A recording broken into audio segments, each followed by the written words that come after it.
Hey everyone, we're starting pretty much on time at 6:30 tonight. Greg Wetzel's with us this evening, and we're going to go through a number of things about efficiencies tonight. Some of the stuff we've probably gone through a little bit, but we're going to go a little more detail tonight. Thank you all for joining us. As you know, when we're done, we're DVRing this. We will send it out so you can both see and hear what we go over tonight. Then it will be posted out on our website, the dentaldebtrelief.com, so you can listen to it again. And I know several times we've had our dentist clients talk in terms of, it took me 2 times to listen to this, Rich. It took me 2 times to listen to the book or read the book to be able to get comfortable and understand how it works. So don't worry if it takes a little bit of time. It's brand new. It's one of the reasons why no one has heard about it. There's no one else doing anything like that. So let's get started. As you know, we keep it right to our half hour on it. And if we have some questions, I'll go through them. I imagine we'll have 2 or 3. But as you know, when we borrow money from others, are you building wealth? The answer is you're not building wealth. You're building wealth for the institutions, and you're losing money for your future. So what we want to talk about tonight are different ways that we can review how using efficiency to reduce expenses can create you more wealth. So I'm going to show you how, when you have debt, your debt can create your wealth. Remember, website down here has an awful lot of information with videos and everything else out there. So let's kind of move into the next screen. This is kind of an odd one. Some of you may have seen this, some not. This is actually a piece of art that my wife and I own. And it's very appropriate for any stage of anybody's career. But let's talk about the students first. When you're in clinicals and when you're seeing patients, there's going to be days where you thought, man, I did a great job. I did it quickly. I'm really excited about it. It could be taking one of the tests. You really felt good about it. Well, sometimes it doesn't take too much time to turn around to where all of a sudden things aren't going as well as you'd like. What the art piece here is all about is it's from sadness to joy is the name of it. And you just have to keep in mind that that's the way life is. There's going to be sometimes we're going to be really excited about what's going on and it's going well, and there's going to be other times it's not going so well. So the point being is try not to have too many highs or too many lows. But sadness to joy, just keep in mind. So what we're going to try to do in the series coming up is as we talk about the debt management and capitalization, I want to highlight club versus swing again. Traditional planners basically talk about bringing something to you. The best analogy I can give you is in the world of golf. They're always coming out with brand new drivers that are going to hit the ball so much further than any other driver you ever had, and your game is just going to be tremendous. Well, as we know, you're probably better off, opposed to spending a lot of money on a club, to spend some money on getting swing lessons from a coach. Swing lessons from a coach are probably going to make you better with your clubs than having your old swing with new clubs. The analogy to us is basically traditional planning brings you clubs. Buy my club and it's better. Buy my club and I'll create you more wealth. What we're talking about is a process or a swing strategy. What we want you to do is understand how implementing different strategies is going to be better for you. Now, we want the best club that you can have, but after we get the process going, then we'll pull the club out of the bag and put the right product in there. We want to help you become your own bank. Everybody understands what our goal is we don't want you to have to pay money to the institutions for any longer than possible. We would like the goal to be able to reduce debts and be debt-free, if possible, in 10 years or less. So tonight, we're going to go through something different in a little bit more detail. And so what you're going to learn is, should you try to get a better rate of return on your dollars or manage and lower expenses to generate more wealth? That's a question that I think most of you on this evening's call would probably go, man, everybody tries to get a better rate of return, and that must be the way to go. We believe and can show you make more money or more wealth by reducing costs, not chasing returns. the past couple of weeks, we've had really up days in the market. We've had really down days in the market. It gets back to our piece of art, sadness to joy. Some of those days we were pretty happy, and then it turns around and goes down again. We're going, oh, my gosh, what's going on now? So we're going to look at how reducing your costs are going to do a really good job for you. So here, I already kind of said this. The traditional planning advisors say, give me your money, and I can invest it and make you more money. They provide, and some of you who have read the book, they provide what we call microeconomic advice. Just one thing at a time, your investment account. Not that they don't care about you. They're trying to do the best job they possibly can for you. But what happens is they're trained in that.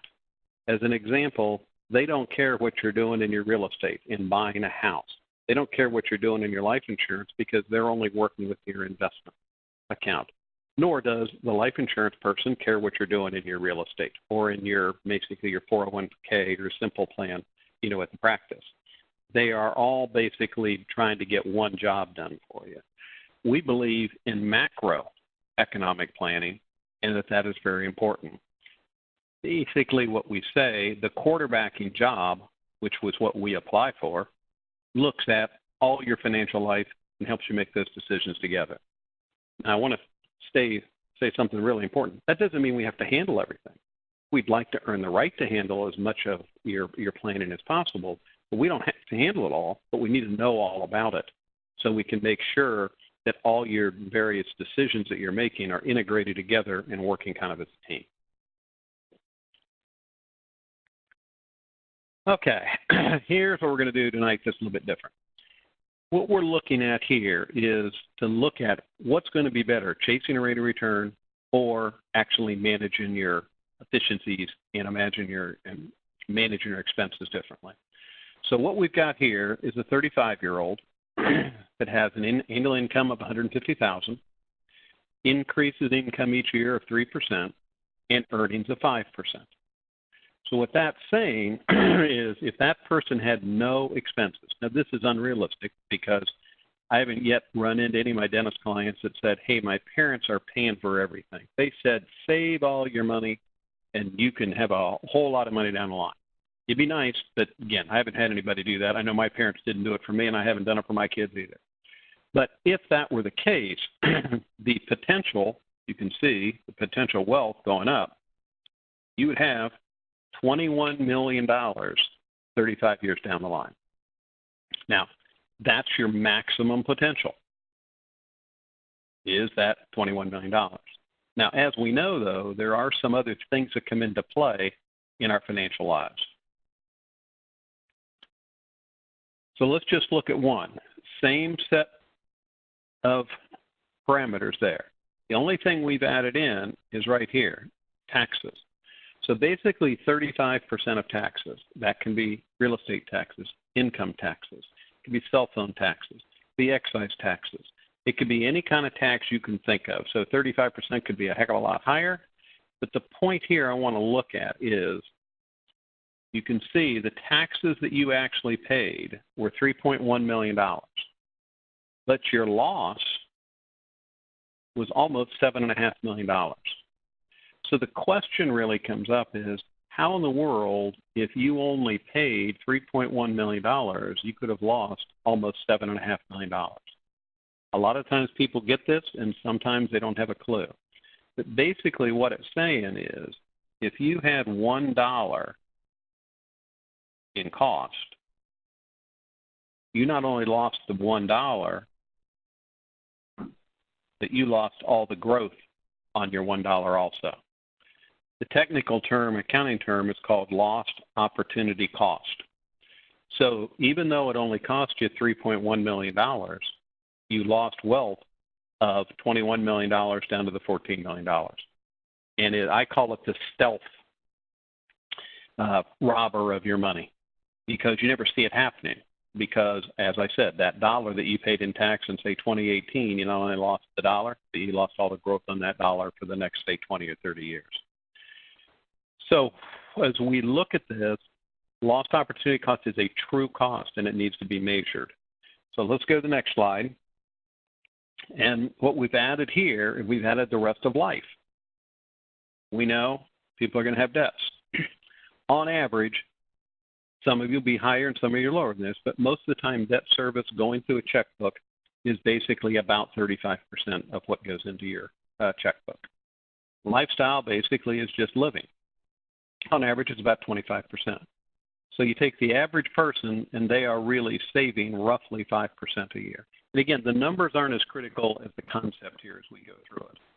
But what's really important, if you think about it and look at this, is 21 million bucks became in 35 years $1,339,773. Now, if you're retiring today, maybe $1.3 million might not be too bad.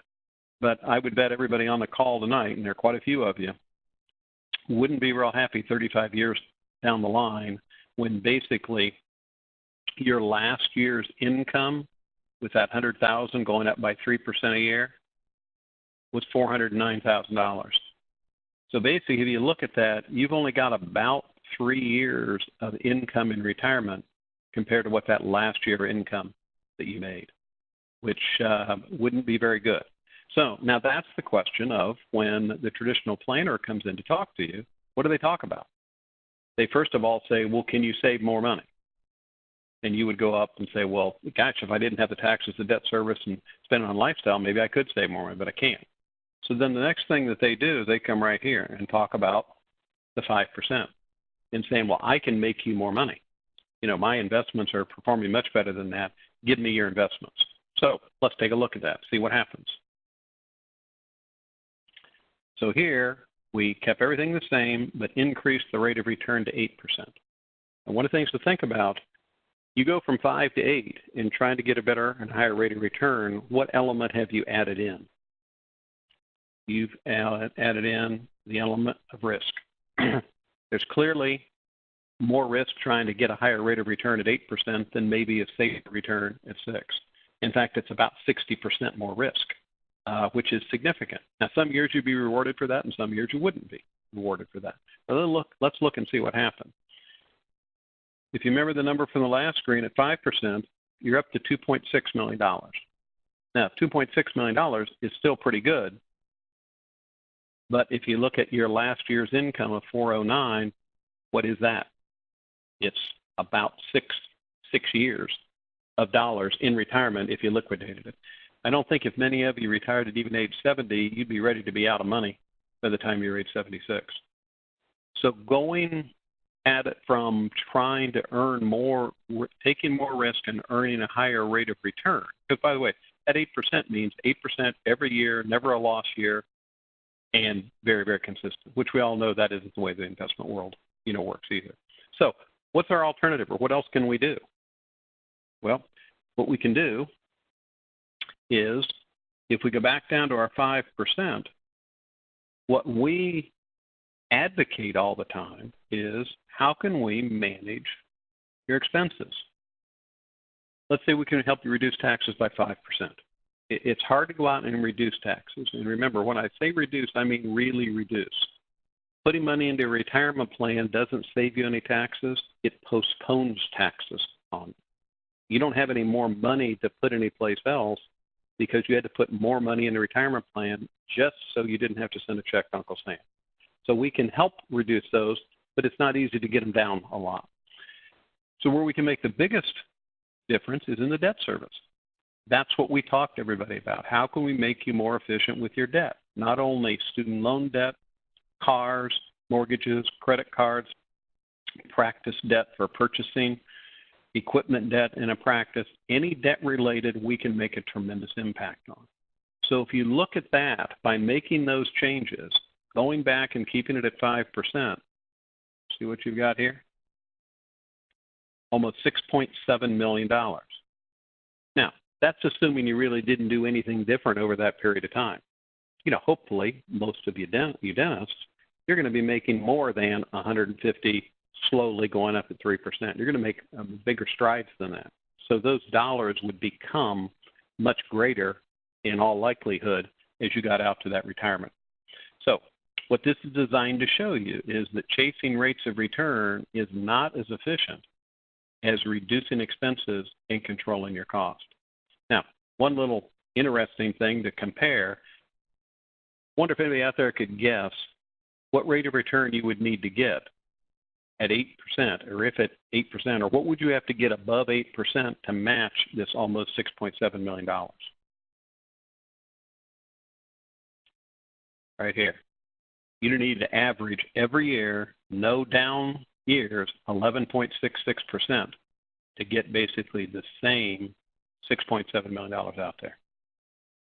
So that's really an interesting little study there. Hopefully that makes sense. But efficiencies, cost reduction, managing your debt makes all the sense in the world. If you remember, we didn't change lifestyle at all in any of those.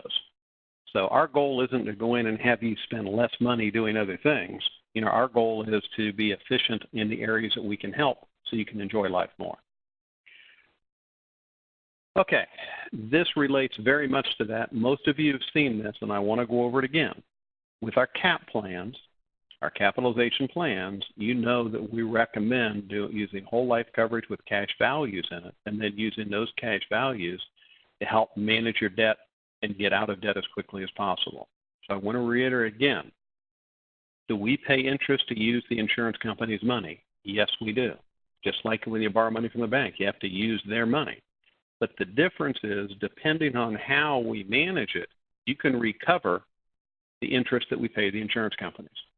Let's go through this a little slower than maybe when you've seen it before. Here we have a 35-year-old. In all of our examples, $300,000, $50,000 a year went in for 6 years. And again, don't worry about the $50,000 if it's $10,000, if it's $5,000. It works out the same. Just this is the numbers here for tonight. So in our first example up here, if that dentist, the 35-year-old, never took a loan against the policy, he'd have $685,551 projected in his policy. Now, is that good? Hey, it's not bad. It's probably about a 4 to 4.25% rate of return, triple tax-free here in the state of Ohio. No local tax, no state tax, and no federal tax. Well, if you compare that to CDs, money markets, or bonds that are all taxable and all paying much lower rates, that's not a bad deal. But we don't believe in not utilizing it. So here, if we had one of our dentists that was borrowing out $100,000 for equipment, elected to pay back at 6% to the insurance company for using the insurance company's money, that payment would be $1,933 a month, which would total roughly $579,000 of money going back into the policy, of which 5 loans at $100,000 is $500,000 of return, putting his money back in there. That means they sent $79,000 more to the insurance company than the principal. So what does that mean? The cash values grew from $685 to $747,183. So you recouped $61,000, almost $62,000 of the interest, which you got 77% of your interest back. But more important, as you've heard me say before, you get 100% of your principal back. And I always challenge everybody, is there any place else you can borrow money that is going to give you principal back or give any interest back? So even if that 77% was zero, but you had all your principal to use again, that would still be a really good deal. Now, one of the questions we get a lot is, why in the world would I have to pay or want to pay a higher interest rate? 8, to 12, to 16. Well, the reason is a very simple answer. Who are you paying the money to? You're paying the money back to yourself. We always ask, who do you like better? The banks, the equipment companies, the leasing companies, or you? Never had anybody answer anybody but themselves. So the more you can pay back to yourself, the more wealth it builds for you.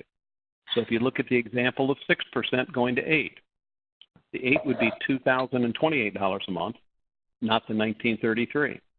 So that means you'd send an extra $108,000 back to the policy, but your cash went up to $793,000. So you collared or got 99% of the interest that you had sent to the insurance company back, plus 100% of your principal that you would put in. So 12%, you can see you made $206,000 extra. The 16%, and that would be probably a lease type deal that's out there because they're not obligated to show you the interest rates. But as a result, so the 16% basically lease-wise would get $309,000 of extra wealth. So when you look at that, being efficient from our previous screens will create more wealth, and then the higher rate you can afford to pay back to yourself. And a lot of our dentists would go, if I can afford $19.33 a month, I could afford $2,400 a month. Now, first getting out of school, getting that first job, no, you probably can't afford another $400 or $500 a month. But once you have a practice up and running, it might not be too difficult to do that. So tonight, efficiency is the key. That's what we want to talk about. So I'm going to kind of close it off with, don't forget, head to dentaldebtrelief.com.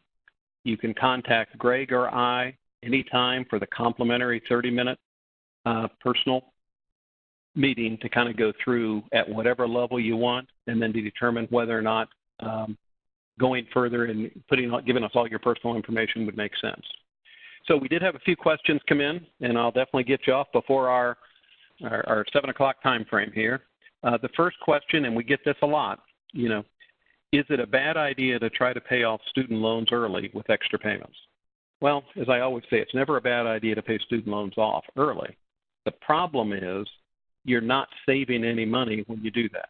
We live in a cash flow world, not an asset world. So as you pay more money to the student loans, you can never get any more back. It's not like when you pay an extra payment, they open up their loan back to you, where you could call and say, hey, I want to get another $5,000 out. That doesn't work that way. Whenever you send them a dollar, that dollar is gone forever. So what we would want to do is consolidate and keep as much cash flow as possible until we can pay a loan off. That's why on average we would prefer not to have someone consolidate all their, say, $200,000 into one $200,000 loan, because we can't make any headway getting it paid off. I guess the big answer would be it's not necessarily a bad idea. If you had plenty of cash flow and you could do everything else you wanted to, maybe it's not. But most of our clients aren't in that situation. The second question is, if I fund my CAP plan enough to pay off my loans, say, instead of putting the money into a retirement plan, won't I have less money to retire on? That's a very common thought, because we don't view our debts, as I mentioned on the first screen, as a way to produce income or wealth. We view our debts as an expense. So if you're using money to pay off the debts, most people would think I'm not going to have as much wealth because I don't have enough money to put into my qualified plan, my 401k, simple plans, IRAs, etc. Just the opposite. Because as you know, as we pay our debt down and we snowball it back into your cash values, you're creating larger and larger blocks of cash value to be able to use over and over and over again for a balance of debt to be paid off, for future major expenses, whether they be personal or practice expenses. And then all that money is going to be back inside your CAP plan cash values when you get ready to retire. So we have clients that have over $2 million of cash value, in their plan. So the retirement plan is going to get some money. We're big believers in having it. It's just a matter of timing. So you clearly would have more money to use for retirement by using the CAP plan. Okay, third question. We've got time for probably a couple more. Am I building wealth as I pay into my CAP plan, or only after my loans are paid off? That's another good question. And we do get asked that a number of times, because when we're talking about debts and paying debts off, your point of reference is when you make a payment on your student loan or your practice loan. Well, that doesn't create any wealth because it's going to the institution, and the institution's making the profit on it. The difference when you're putting money into your CAP plan and the cash values, you're creating wealth every month when you put it in there. As we pay one loan off and you snowball that other old loan payment back in, you're creating more wealth. So it's us working together each time when we look at the cash value that's in there to see what we want to pay off and when we want to pay it off. So if there's something else going on in your life that you need that money for, opposed to maybe knocking down another loan, you've got the wealth there to use it. All the excess that you put back in the policy is yours to use as creatively as you and I and your family want to use it. All the extra money you pay in traditionally, the equipment and student loans, practice loans, is gone forever. They're never giving it back to you. Okay, let me see. I got a couple other here. Probably time for one more. Let's see.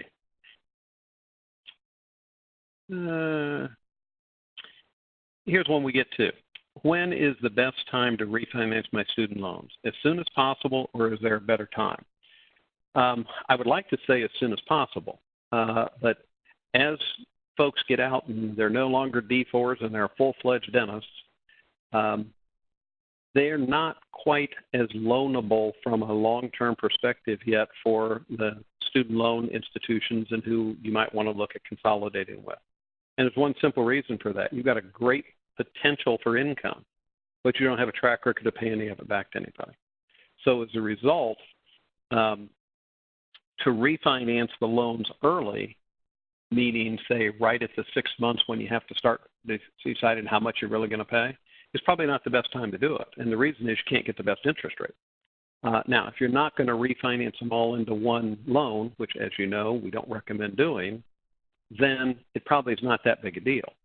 So what you want to do is probably at least have about 6 months of showing that you can cover the cost on those, pay them on time, and be able to prove to the lending institutions out there that you've got the wherewithal to be a good, responsible, person out there, which you all do, but that you just haven't proved it to them yet.